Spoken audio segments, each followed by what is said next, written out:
We're good to go. Go ahead. Okay. Good evening. I'm going to call to order the meeting for the Citizens Advisory Council of High Point, North Carolina, this Thursday, November 19th, 2020. Welcome, everybody. Hope everybody is doing well this evening. Glad to see all of your faces. We are missing a couple of members this evening. I don't see Mr. Belton. Mr. Belton he will come on a little bit. I'm sorry, Rob. Mr. Belton is on. He's in. He can only listen though, but I have him by phone. Oh, excellent. There you go. Excellent. So there, it looks like he might be logging in now. Okay. Mr. Mingo is here with us in spirit, but he is actually doing a food donation this evening. So he called to let us know that he is thinking about us, but he is out serving the community this evening. And then Mr. Bronner, he's not here. He's not feeling well this evening. So we all want to just wish him the best and hope, he comes back and we'll see him next month. If we could I get someone to lead us in prayer to open up the meeting?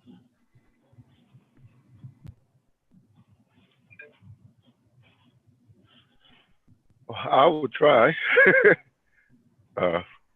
Father God, we come to you asking you that you lead us with open minds to have we will have a great meeting so we make great decisions and wise decisions.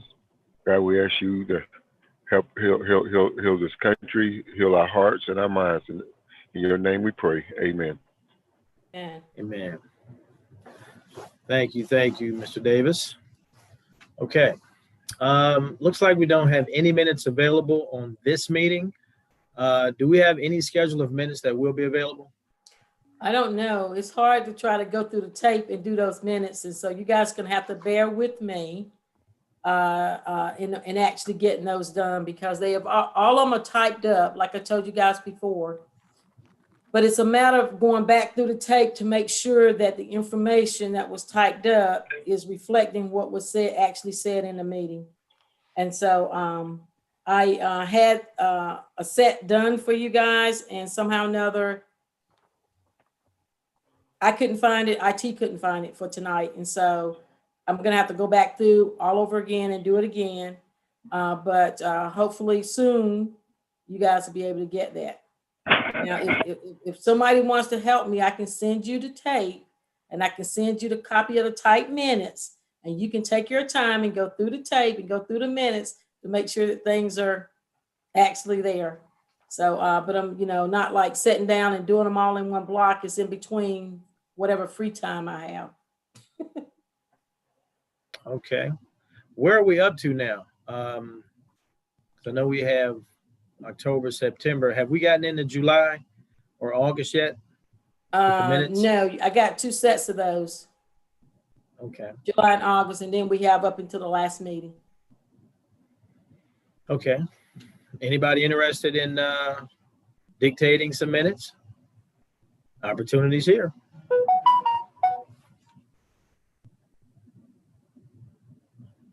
Okay. Thank you for your assistance. There you go. Thank you. I tell you what, I'll lend a helping hand. Let me know what I need to do, and I'll jump into the fray and see if we can get those. I will do that. Okay, excellent. I just got a call from Cyril. Looks like he may not be able to make it.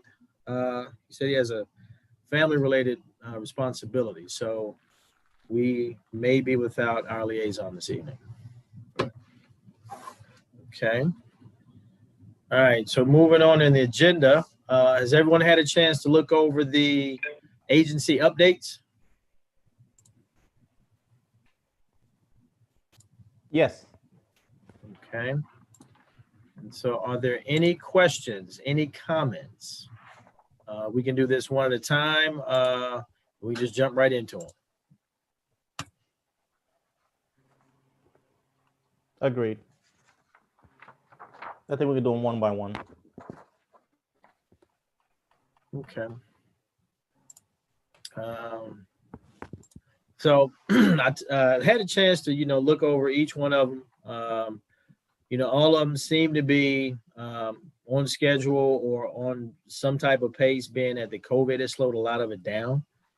They all look pretty good. They look pretty much according to what their proposals were. My biggest question, though, is really, are they going to be able to complete it in time? Because it is, of course, Thanksgiving right now. And then, if they're not completed by December, then what kind of timetable are we looking at? Rob, just to answer that question, and I think this was asked last meeting also, if the agencies feel that they will not be able to complete their project prior to December, they can ask for an extension or, for us to do an amendment to extend the grant. And so there has been a couple of agencies that they have not sent in a request yet, but they have talked to us about thinking that they will possibly extend the grant because of a lot of different issues that are going on, that they are not able to use the money prior to December 31st. Okay. Is there like a required date that they have to submit a request to extend in by, or? They need to, what we normally try to have them to do is to submit to us like a month before. And so we've been talking to them, about submitting. So around the first week or so of December, we're hoping that if anybody wants to extend it, they will submit it at that time. Because what we will have to do once they submit a request for an extension, Mike will take a look at that. If Mike approves it, then we will go in and do an amendment to the grant with the new date on that, as to when they want to, how many months they think they might need to finish their project.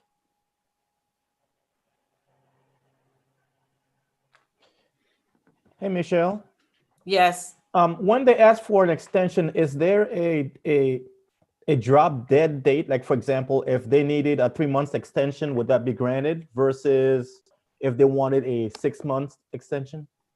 It all depends on if we have to have the money spent by a certain time, then they will not be able to go past that time frame. And so it just really depends on what the cutoff is for us in terms of, us finishing out the entire period for, grants to be extended. And normally when they ask for an extension, normally it's only like about a couple of months. Okay.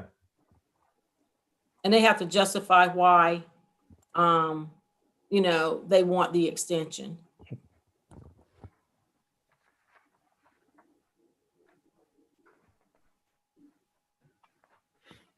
Okay. Any other questions or comments? I wondered why it looks like in at least 3 of them, if not all 4, it looks like some quite of the money is spent, but it doesn't look like they've been reimbursed yet. I was wondering, why is there like a time lag in when the money goes out? Because once they send in their reimbursement, Alicia goes through it to make sure that they are in compliance with the grant and make sure that they have all their receipts and all the documentations that we need. A lot of times, if that does not reconcile, it goes back to the agency, and then the agency has to fix that before we're actually going to reimburse them money. Okay.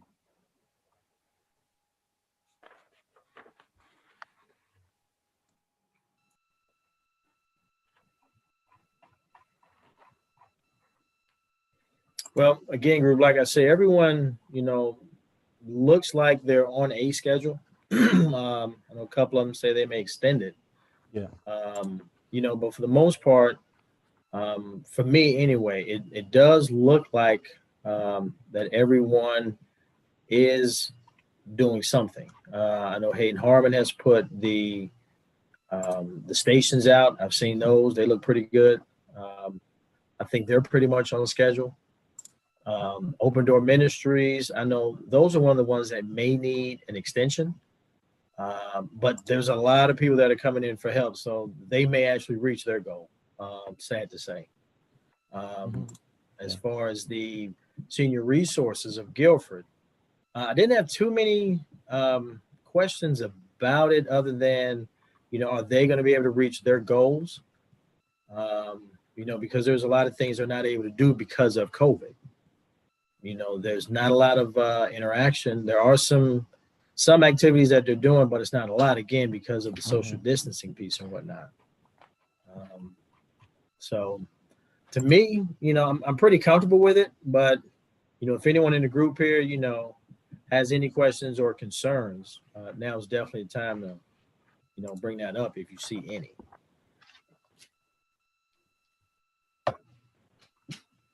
I have just one more question. I noticed on the housing consultants group, it said that there was 25 in process.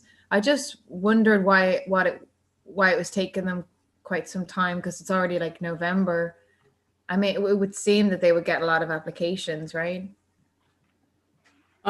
They could, but there's so much money floating around to assist people, with their mortgage or their rent or utilities. And then you just had the HOPE program, which takes individuals that need assistance. It takes them 6 months out versus what we're talking about is only 3. So a lot of people might have, gone that way.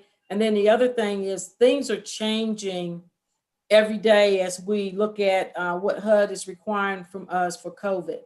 And so the housing consulting group, and along with some of the other ones, the contract has just been finalized probably within the last 2 weeks, because we have to make sure that any changes that comes down to us that's included in those contracts.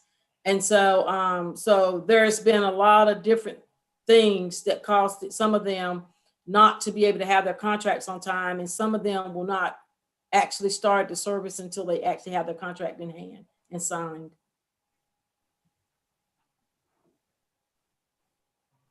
The housing consultants group, they started a little late. When I say late, I think like what, August or September, Michelle? I think More probably that. At least you can tell me, but I think it's more like September, October. Yeah. Yeah, I think it was more like September, October, before they were getting all their forms and everything in place, before they actually put the announcement out there, because they knew once they put it out there, they were going to be flooded with applications. So they are actually projecting, I think they have about 31 applications that they're processing right now. And so they expect to have those paid out by the end of November. So it's going to be a quick turnaround for them, a lot quicker than some of the other groups in terms of seeing that money being paid out. Yeah. So that's why I think they may reach their goal. Because those are going to be coming pretty fast. Yeah. Now, how does everybody feel about the Grodega? I mean, I'm not sure that they've actually started yet, but they're supposed to be complete by the end of the year. Or am I wrong on that, Michelle? Do they have until June? Just in a meeting with them on yesterday, and the van is not as far along as they thought it was going to be. They have Mickey Body Shop that's repairing the van. And so that's not as far along as they want it to be. Plus, they're going through a transition. Their executive director is leaving. Their program manager, her husband had a stroke last week, and so she resigned. And so they're going through some personnel issues. They thought everything, they had everything where they were pretty much hoping to get started, before Thanksgiving, and then they pushed it back to Christmas, and now it may not happen until the beginning of the year. And then they're trying to, they're going through the process now, which is taking a little bit longer, is to have people to use their EBT cards. Mm-hmm. And so that's taking a little longer than anticipated. And so that was the update that I got from the meeting that I attended with them on yesterday. So they'll definitely be one of the groups that will ask for an extension.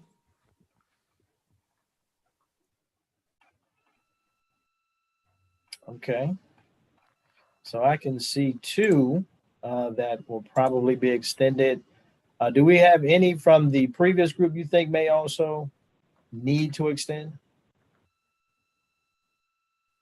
Because I don't think I've seen other than maybe three that may have to extend. I am not sure. Okay. Pull those up if you'll give me a second to look at the list. Alicia says she's pulling up the list. Okay.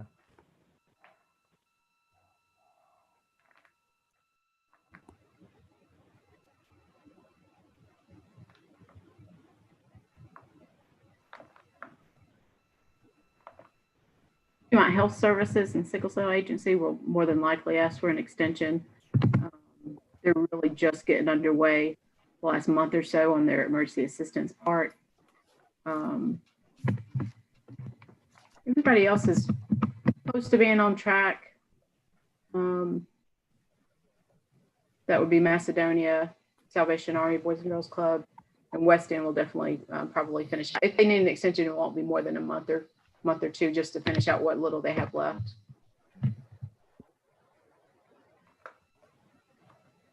I did have a question about Hayden Harmon. I mean, it says that they've spent $0 up to date, pending an approval of a reimbursement of $7. But that would mean that they've only spent, I mean, once that gets reimbursed, that they've only spent $7,000 up to date out of their 31. Is that correct? Do you think they'll ask, is their service just so affordable that they'll ask for an extension so they can do the hand sanitizing stations into 2021? Or do you think they just have more dollars that they haven't requested an reimbursement for yet? No, I think that that service is well needed. And I think that I know they have gotten some donations and, for things that people have given to them. And so they will probably ask for an extension to go into the new year. And I know that they're also looking for a grant that after our grant runs out, that they will continue to do this program. Thank you.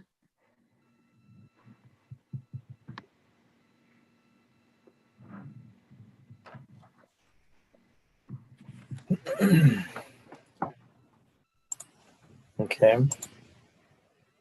So again, how's everybody feel? Is there anything that we would need as a group from these reviews? Is there anything that you guys are interested to see? Or is there anything that we need?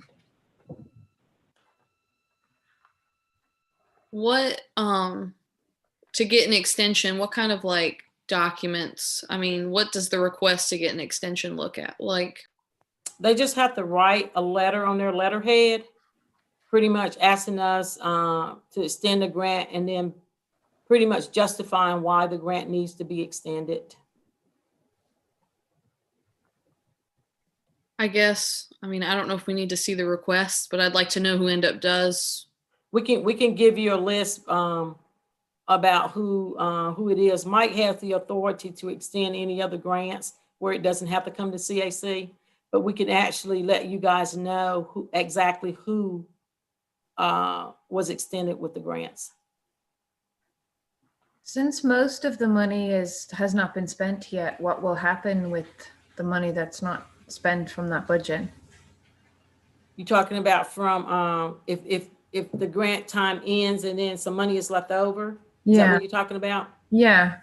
Normally, if they're like, say I use Hayden Harmon, if Hayden Harmon does not spend all the money that was allocated to them and their grant gets closed out, the money goes back into the pot for the city. That's what happens to the money. And then Mike can redirect that money however he wants to redirect that money. Now, if it's prior to, and Mike, you can come in on this if I'm saying something wrong. If it's prior to the time that the grant is ended and we have enough time, sometimes if money is left over, the CAC will maybe come up with maybe a project or something that they might think that there's a need for, like I think last year or year before, there was money left over. And so they thought it was a need for the backpack program to have money to be able to feed the children. So the CAC decided that they would look at what agencies were feeding kids, and then those agencies presented to them. And then one of those agencies got selected to be able to get a grant to help with their backpack program. But would it have to be coronavirus related, since that's These funds would definitely have to be related to coronavirus. Yes. Let me add in on that. Because of the coronavirus aspect of it, we'll be pretty close hold on that, because we have to make sure it's done properly and the needs are being met. We have to follow. This is a situation that has audit written all over it. HUD is going to be auditing everybody. So we have to really, toe the line on it. And if you see me keep looking over here, fire department is here. so I'm trying to see if they're going to tell me to leave the house or not. But I'm hanging on. Well, in lieu of your emergency, Mike, did you want to? Well, we want to make sure you're safe. I mean, that's the first thing, Yeah, I'm not gonna.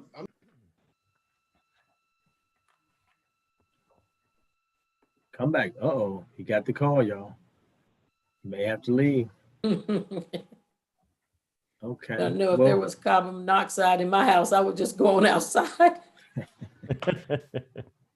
Now, my wife said that they said it wasn't carbon monoxide. They said it was the smoke alarms, and apparently we hadn't changed the batteries. Oh.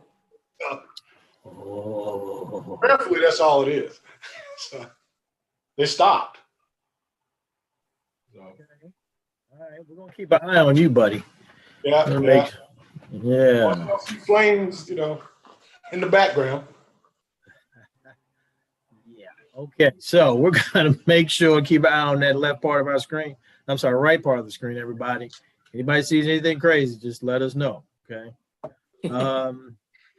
Well, again, ladies and gentlemen, I'm okay with the the updates so far. I do want to look at that piece as Clodagh was looking at to see where we'll be at the beginning of the year and moving into June. I do know that there should be or might not. I'm not sure, Michelle, but how are we looking for next year? Are we looking to be on schedule for granting any monies to nonprofits in the same calendar year, budget year?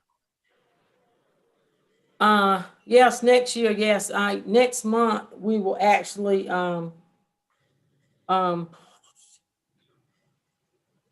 advertise the grants for next year. And these are like the non-COVID funds, but are people allowed to submit COVID projects for these funds, or does that have to be COVID dollars? Sorry. We'll probably keep those separate. So if somebody, no COVID projects with these funds at all. Well, we'll check with, probably technically you could. We'll have to check with HUD about it. Because, we talked about that early on, about taking funds and using it for COVID.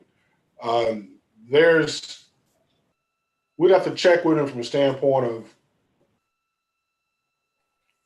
COVID is still CDBG. So anything that is eligible for COVID would be eligible for CDBG. Did you agree with that, Alicia?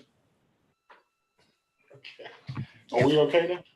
Yeah, we have to replace them. Oh, okay. So probably could. Yeah. Because I could just see, you want to make sure that these people have money for their other non-COVID related projects, but also everyone's projects are slightly touched by COVID, so I could see why they would get all mixed up together. Yeah. And you could easily argue that COVID represents a hierarchy, a greater need than, say, you know, some other stuff. And you have some similar activities, you know, so probably could. We'll just have to explore that and see how HUD would react to that, because there's one stovepipe for COVID, and then there's another one for CDBG. So we just have to explore that, but it's probably doable. Makes sense.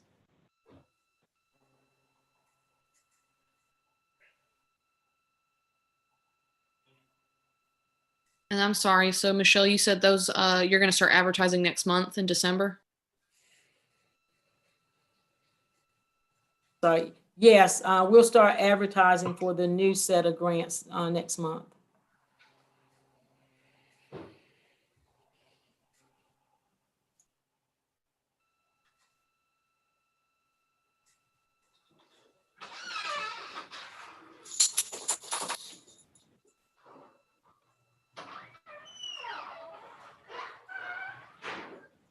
So, I don't think we have to vote on these. I think we just have to, you know, look at them, make sure we're okay with them.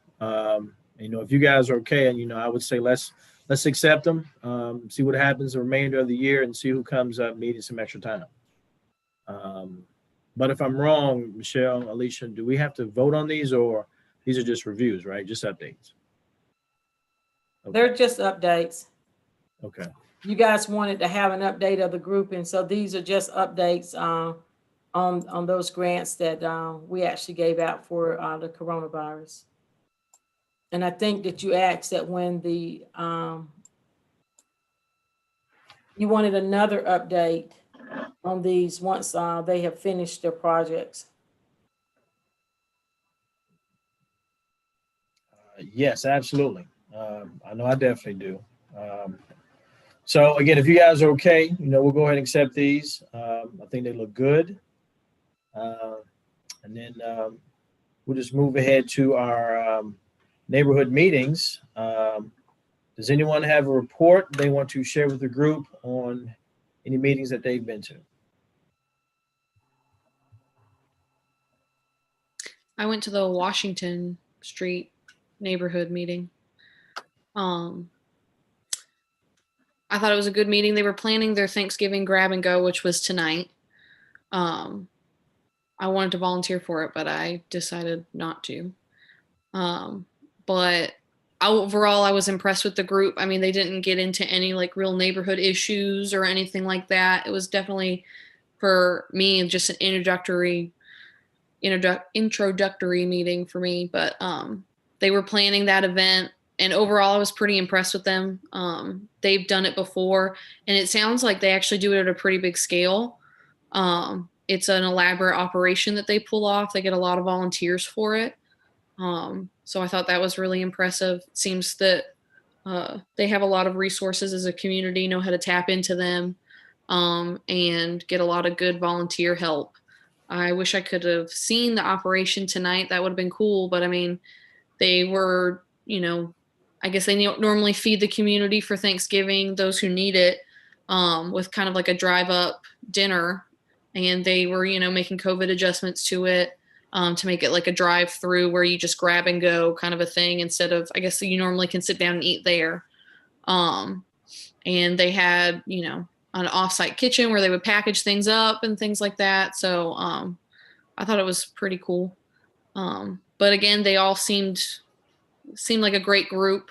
I would definitely be interested in continuing to go to their meetings. Like I said, this call was more dominated by event planning than necessarily issues with the neighborhood. But overall, I thought it was good, and I was impressed with them. How many people were present during that meeting, Jessica? 6-ish, 5 to 6, I think. And it was only a planning meeting. That's the only thing they wanted to focus on was this Thanksgiving dinner. And so, you know, and getting it on board and making sure it was a success. Yeah, they got a lot of planning done. I think it's helped that they did it like in the past, but I'm very interested to see how many people. I might just ask out of curiosity how many people they end up feeding tonight. It seemed a lot of thought went into it, so I hope it was successful for them. Hey, Jessica, did they say where they was holding the event at? Yes, I have it in an email. I don't know off the top of my head, but I can look it up. Oh, that's okay. That Diep's building on Washington Street. Say and again, across Michelle, the please. street. Is that the Diep building on Washington Street? Oh, And then okay. they were going to use across the street where Patrick Harmon's building is located. Oh, okay. Thank you, Michelle. They're holding regular meetings, I assume, right, Jessica? And so they'll be having a meeting next month as well. They may not have a meeting next month. Normally, some of the groups will have, well, in the past, they have had their little Christmas gathering in December, but I don't know if they will have a meeting next month. They may just skip and wait till the beginning of the year. But if they do have a meeting, I'll let you guys know. Yeah, I was gonna say, And done like also, a if you're gonna Christmas tree go one. to a meeting, if you guys can let us know if you're gonna go to a meeting, so if the meeting gets canceled, we can let you know. And I apologize for those of you that went to the Burns Hill meeting and it was canceled, but Mr. Mingo had called a couple of days before and said, after thinking about it and with the increase in numbers, they decided not to meet. And so they canceled that meeting on November the 9th. Makes sense. Yeah.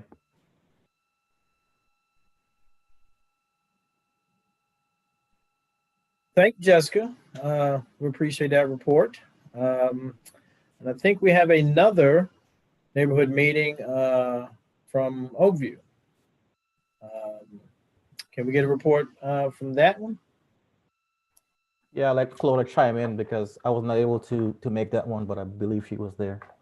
Yeah, last Tuesday, not 2 days ago, the Tuesday before that, we had a Zoom meeting with the lady director from the Family Justice Center for Domestic Violence.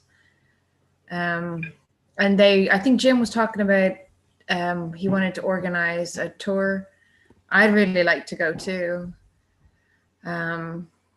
Yeah, so we just spoke about setting that up, and I'm just trying to think back on what they said that we could do to help. I think I know there was a couple of other people on that phone call, but were they going to send a list, I think, of things? I remember asking the girl what we could bring if we went to take a tour, of a list of donations, items that they might want donated. I think they said that. I was also on that call. Yeah, didn't you say something? I do think she said that, of like a list of things that they normally need or something like that. We asked how we could help, and definitely spreading awareness was one thing that she said, just that they're there. I certainly didn't know about any of those services. So I thought it was really interesting. But I do think she said she was going to provide a list of like donation items that they need regularly or something like that. Yeah. Yeah, and like I said, Jim was going to set up a tour. She was talking about the differences that just the times, like with the virus, the difference in the people that were coming in. Although it actually didn't seem too different. And she said it was quiet initially at first, but that especially with the numbers of domestic violence picking up, with most people being at home right now.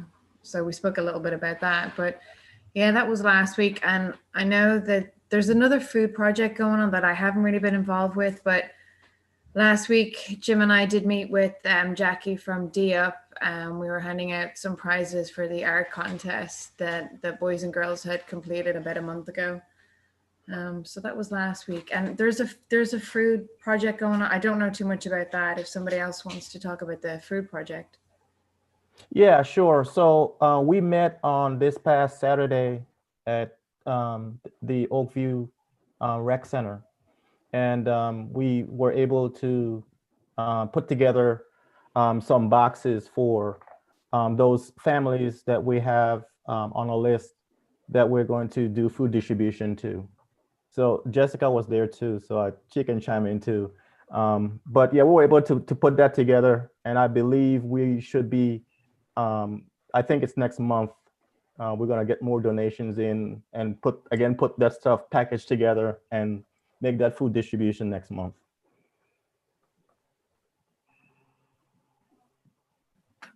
All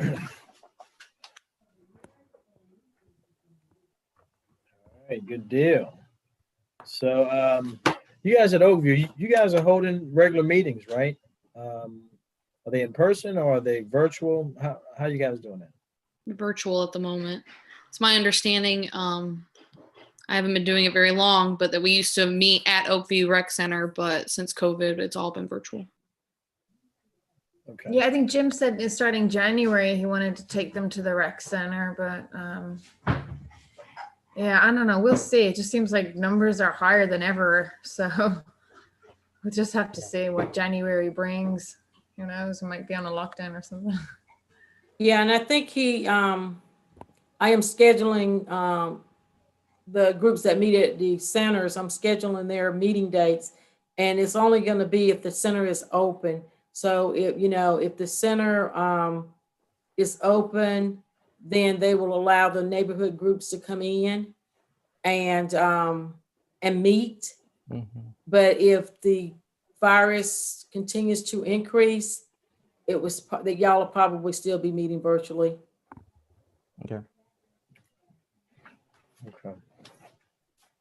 Just one more thing, Mr. Chairman, if I can, just wanted to say, as we had met on Saturday to put the food stuff together, one of the things that I've noticed, and I just wanted to thank the community, is we have also placed those that may want to give donations on Open Door. Jim did, and we were able to get a lot of response from different ones that are willing to help those that are in need, especially with COVID and everything that's happening now with the pandemic. We know that there's families, and as the holidays come around, that have a need. So I wanted to thank the community in that regard for the donations. At the same time, I want to encourage those that are in need to just contact us, because one of the things that was said on Saturday was that although we have a list, it's not as much as we thought it would be. And one of the things that was shared is that there may be where someone may feel proud to say, hey, I have a need. So, I would say, especially during this time, if you have a need, don't be proud to ask. And we can, we will reach out if we can and ask for donations or what have you and get in contact with you. But I think together as a community, especially here in High Point, we can all get together and make this situation at least a little less of a strain as what it is. Let me dovetail on something Michelle had said about the virtual meetings and whatnot. The city is going to be teleworking through the end of March. We just announced that the other day. So essentially, if we're teleworking, you're teleworking. So I would anticipate virtual meetings at least until the end of March. Okay.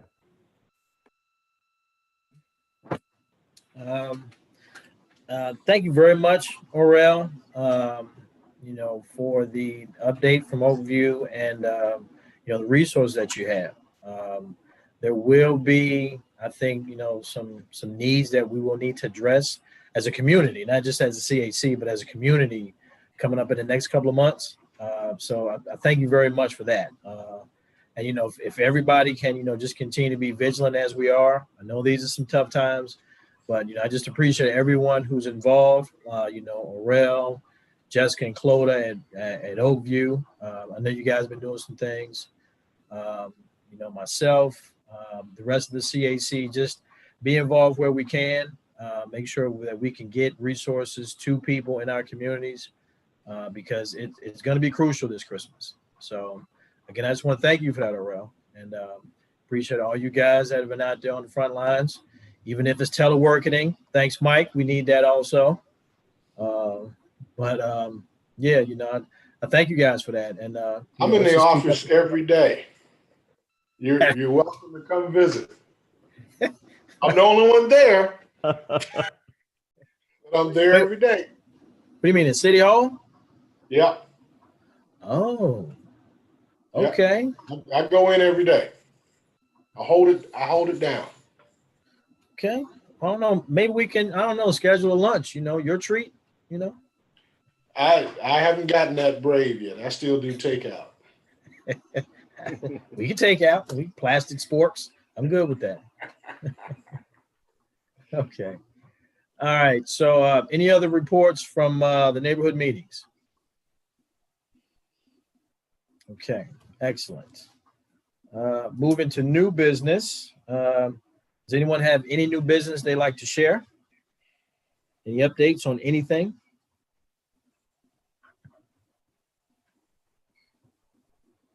Well, I do want to share a congratulations to Mr. Warren Boone and Mr. Orell Henry.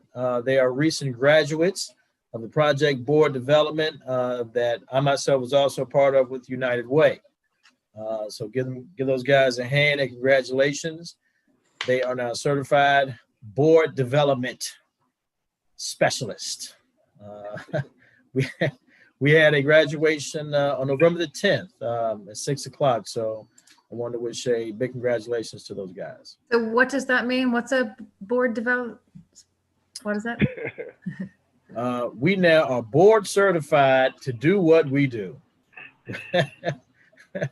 No, it was a program, project board development program through United Way.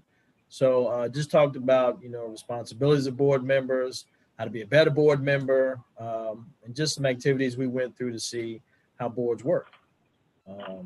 It was very, very enlightening, I have to say. There was a lot of information that, you know, when you say resources, there's a ton of resources here in High Point for nonprofits, for individuals who, you know, want to get involved, and resources that we can offer the community. And, you know, as board members, our job is to make sure that we're doing the job of a board member. You know, we represent a certain, I hate to say it, but a certain constituency. So our job is to be prepared, know the facts, and, you know, to be, you know, impactful as our roles as board members. And Mr. Mingo has gone to that class. Willie has gone to that class. Jim Bronner has gone to that class. And I think Mr. Belt, do you go to that class? Maybe not. I did not. Okay. So, you know, they went to the class as Jim and Mr. Mingo went to the class as neighborhood leaders, but it benefited them being also on this board. I would like to go, but they like to do it in October and April. As alumni, perhaps you can persuade them to pick another month. Jessica, one of the things that I talked to Latoria about, and I don't know if they were going to do this or not, but they were planning on doing, and it's probably not the same, but at least doing some pre-recorded videos of the whole class. And I don't know if if they would work at doing something that way, but I know that you had responded back that you wanted to go, but because of the market, you could not go. So, but we will try to work something out. I'd be interested in some videos.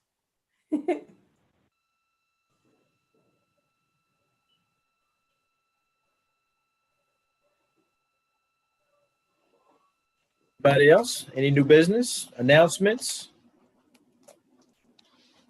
No. Okay. So moving right along, we have Mr. Michael McNair, our CDNH director with Community Development. Michael. Thank you, sir. Got a few items to report. The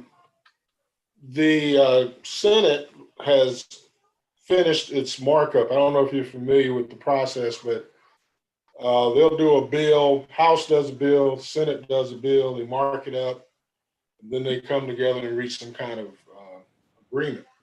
So the Senate has completed its markup of what's called the T-HUD bill, which is transportation and HUD. And their total amount for CDBG is lower than the House bill, but it's greater than the amount that was allocated last year. So that's should be good news.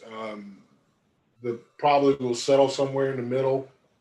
The president in his budget had zeroed it out, but Congress historically, and that's happened multiple times, Congress historically has said, no, we got to have that. And those programs have continued. So once we know what the final amounts are, it'll still be a while before we know once they break it out, because there's, I don't know, 350 entitlements across the country, and the number changes every year as the country grows. And so we get more entitlements. The more entitlements you get, the smaller the slice it is. So we should see a slight increase, though. I'd say maybe 5% or something like that. We'll see about that. The Cedro subdivision project is housing construction is underway. If you drive by there, you'll see one house. I went by there last Friday, and the walls were going up on one house. They hadn't started on the second one. Both of them have been sold. And the real estate agent is telling me that people are hassling her because they want to buy out there, and people are trying to pre-purchase. Now, CHS, which is the developer, only has 4 parcels right now, but we'll be probably conveying or asking council to convey more as they go forward. The interior street is complete, so you can actually drive from Enterprise, go down Kingsway, and come out on the other end of, what was it, Rolling Green, I think. So that's open, it's beautiful. We had a lot of dirt brought in and then a lot of dirt taken out because there were some big slopes over there we had to take care of. If you go over there, you'll see a big brown hole, which is where the bioretention cell is going to be. That's where we have vegetation. I don't particularly care for retention ponds. I think they just are unattractive. They attract mosquitoes. You know, you just have this big body of water sitting in the middle of the neighborhood. Whereas with a bioretention cell, you actually have plant growth in there. There'll be trees and shrubs, well, maybe not trees, but shrubs and grass that'll have to be maintained. But that will look pretty good. You probably, if you drive up and down Wendover, you probably noticed that Avondale Trace is approaching completion. They should be done, if not the end of December, end of January. And then they should be available for rent not too long after that. The other project, Abbey Crossing, which is an elderly, has not gotten underway. Things are kind of frozen right now because of the financial markets. You know, the backbone of the tax credit is you have to go out in the marketplace, and they call it syndication, but they're selling them. And so that's where the equity comes from. And so right now the markets are just kind of crazy, so everybody's kind of holding back. But that will be actually next to Admiral Point, if you know where Admiral Point is. Do y'all know where Admiral Point is? Right on the corner of Salmon and Admiral. So it'll be 48 units right over there. We are also discussing other projects for the coming year, but he hasn't finalized his sites yet, so I'm going to leave it at that. But once, but we anticipate having another multifamily or an elderly project for the coming year. That's something that's always kind of going on. Those discussions are going on year round about the next year. The action planning process is always underway. As soon as we finish one, we're talking about the next one. So it's you know, we're always laying plans out for that. And I think that's all I got, unless anybody has questions for me. I have one, Mike. Yes, sir. How you doing? I'm doing good, my friend. The one on Wendover. Yes. Is that, you may have answered this, and I may not remember. Is it going to be income based only? Is that Yes. just income based? Okay. Income out. Yeah. You have to be. So everybody rent will not be the same. Is that correct, or will it? Is it a certain? Yeah, they won't all be the same. They're based on your income. The maximum income that you can earn will be, I think, is it 60% of the area median.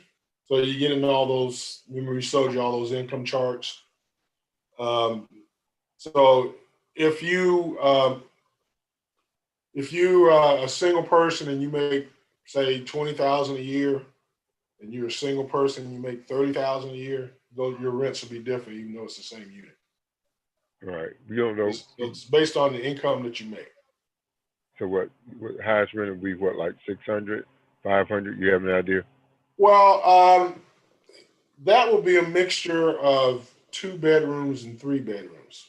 Okay. So the highest rent for a 3-bedroom, I think, is going to be probably just under $900 a month. Now, if you go out into the marketplace, a 3-bedroom apartment can easily hit you $1,200, $1,300, $1,400 a month.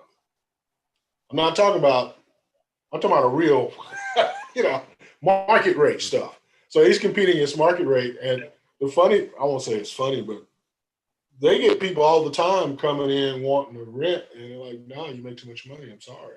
You're not eligible. So it's attractive to the marketplace. These are state-of-the-art developments. And when we do come out of this pandemic, we took the CAC to one time. Probably could have a meeting over at one. But when we get a chance to be able to move around, but we now have Avondale will be the 5th one, and Abbey Crossing will be the 6th one. When that's done, it'll be 400 units. So this is something that we've been doing steadily since the first one was in 2012. Been fairly successful in attracting those. We've got a good local developer that knows how to win those awards. Those things are very competitive. Every year there tends to be, 175, 200 applications, and they might fund 35 or 40. So it's very competitive, but it's a great program, and it really lets us stretch our dollars. We end up leveraging about 5 to 1, 6 to 1, depending on the project. I'll give you, for instance, Kirkwood Crossing, which is Kirkwood is off of where's Kirkwood? It's on Kirkwood. It's there by like the Domino's. Kirkwood, yes.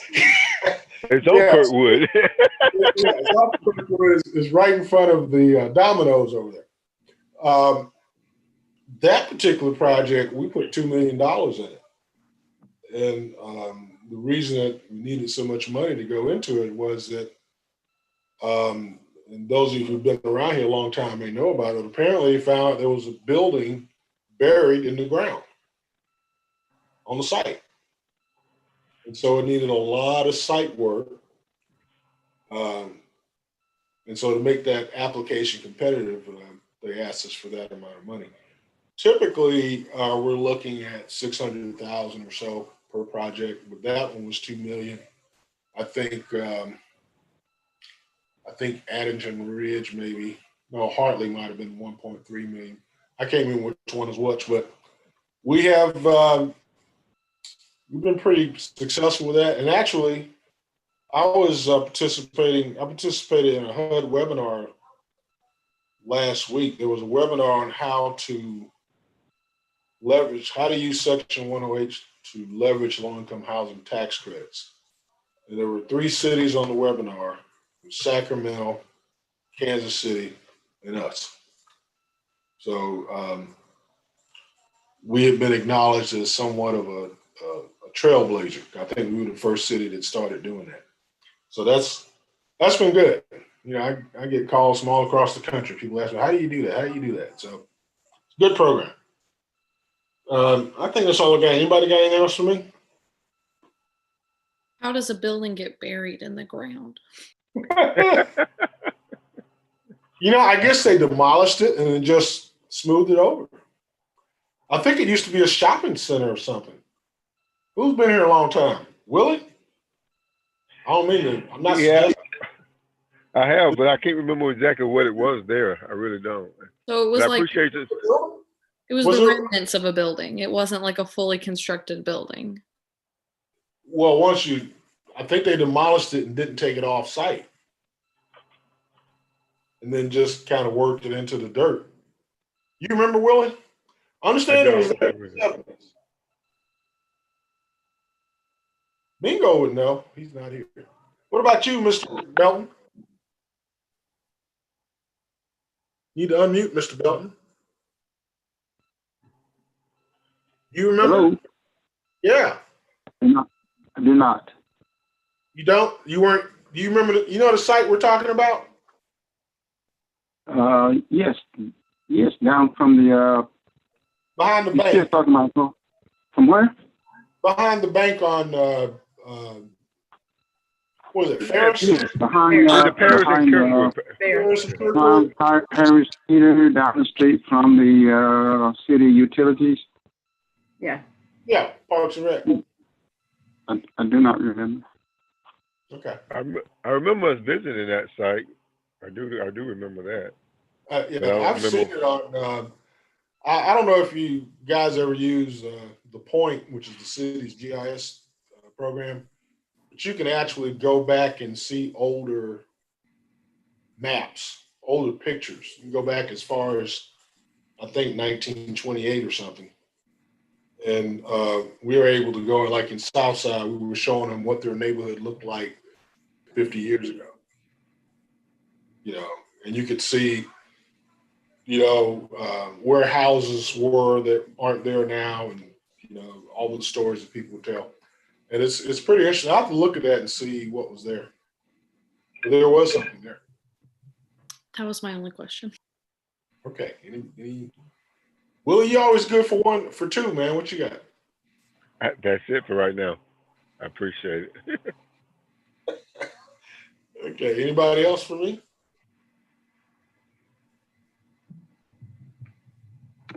Who's that little man right there? That's James. That's number 3.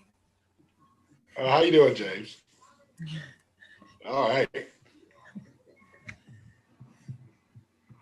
Thank you, Mike.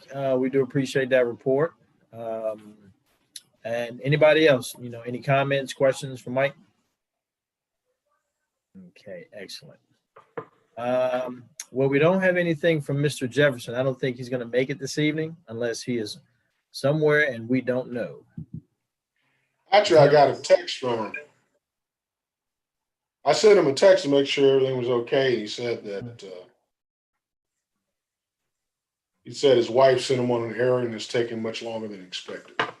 So I probably shouldn't have said that on the record.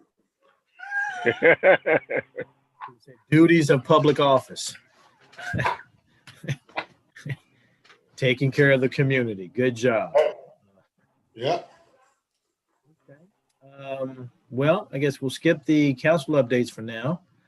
If you look at your at the agenda, our next meeting is scheduled for December the 17th. So if there's any objections or any questions about that, then our next meeting will be held on that date.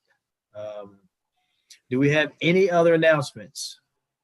Anything anyone wish to share? Birthdays, anniversaries, special occasions? Anybody getting married? Billy? I'm just asking. You never know. Warren, you never know. I don't know. I guess not. No, nobody's getting married this week. all of a sudden the audio went bad. I thought you were looking around to see if anybody was listening. That's right. Microphone check. Who is listening? Okay. Well, guys, I think we're good. I don't have any questions.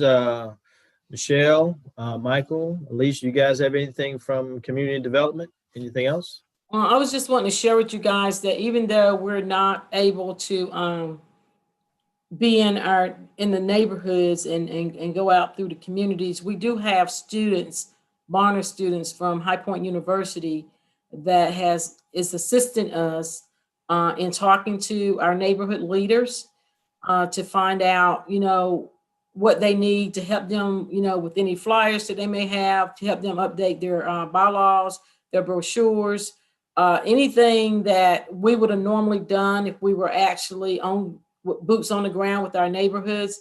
We have students actually making those contacts with our neighborhood leaders. We think it's important to keep connected. And I say some of the leaders don't realize that they really need help, but they really do.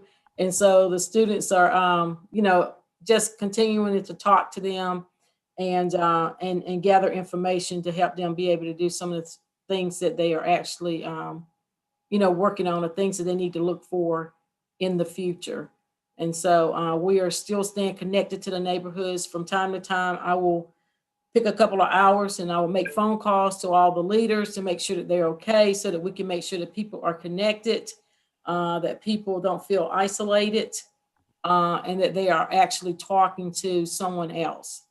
And so one of the other things that our students are going to try to do, because a lot of our neighborhoods don't feel comfortable doing like a Zoom or go to meeting and that type of thing. And so they're going to try to work with the neighborhoods virtually on how to set themselves up so that they can have meetings that way and don't have to try to do in-person meetings right now. And so they're actually going to work with them on that. We actually sent out something when we first started to do Zoom meetings with CAC. We sent something out to our neighborhood leaders with instructions on how they could go about doing Zoom meetings to just stay connected with their neighborhoods. And so, so we still have our fingers on the pulse as we're working with our neighborhood groups. The other thing that we are looking at doing, Alicia and one of our Barnes students has come up with 3 different options for us to try to do VITA. And I keep telling them that they need to go with option C, and option C is totally going virtual, if the numbers continue to climb. And so it's just been a little challenge trying to figure out how we're going to do that and how we're going to get documentations from people and make copies of things, if you're talking about doing virtual. So they are working on that now as to try to figure out how we can have our tax season without it being interrupted, and that, our employees and our volunteers are still safe and our taxpayers are still safe as we go about trying to get that done. I don't know, Alicia, do you want to add anything to that piece at all? Yeah, it's just we've been in contact with our volunteers, our past volunteers, and we're working out some different scenarios with our volunteer tax preparers that we have at High Point University. So if they can come off campus or if they can't come off campus, we have several different options, but it's a lot of preparation in addition to just normal volunteer training. So we're trying to stay on top of it and put a couple options out there, but we know, going virtual 100% is going to put some hardships on our elderly people that may not be as comfortable scanning documents or getting on a computer to upload documents. So we're just trying to keep everybody in mind as we put the best plan together.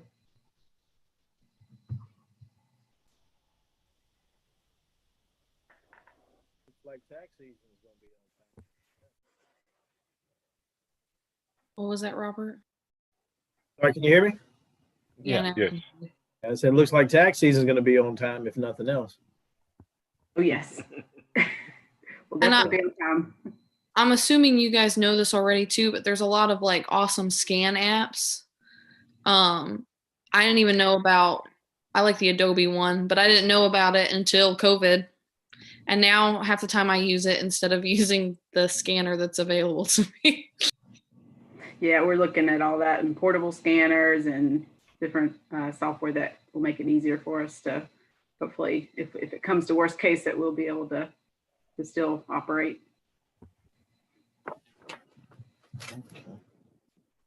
Well, keep us updated. We definitely want to know so that we can pay our taxes. Everyone pay on time, please. Says a former tax preparer myself, so I'm just saying, do it the right way. You don't have to do it a second time. Would you like to volunteer? When's our next meeting? December 17th? We'll get in touch with you.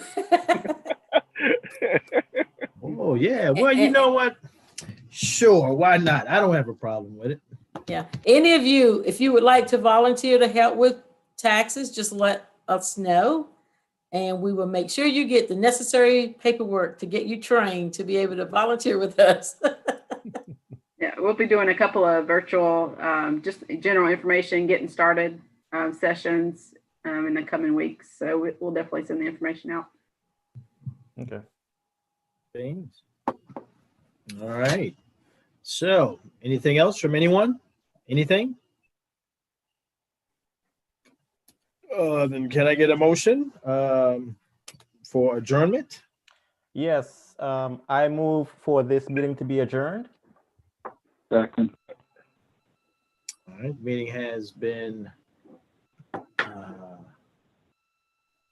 we have been proposed and it has been seconded. Do we need to take a vote for each person? Clodagh? Oh, that's good. I'll take that as a yay. Warren? Yes. Mr. Orrell? Yes. Mr. Davis? Yes. Ms. Nguyen? Yes. And I am a yes as well. Meeting is adjourned, ladies We and got gentlemen. Mr. Belton. Oh, wait a minute. I'm sorry. Mr. Belton? Yes. And the meeting is officially adjourned. Thank you. Thank you, Mr. Belton. Thanks, You guys have a happy Have a good one, Thanksgiving. guys. Same to you. Let me, be You. safe, everyone. Yeah. Good Thanksgiving.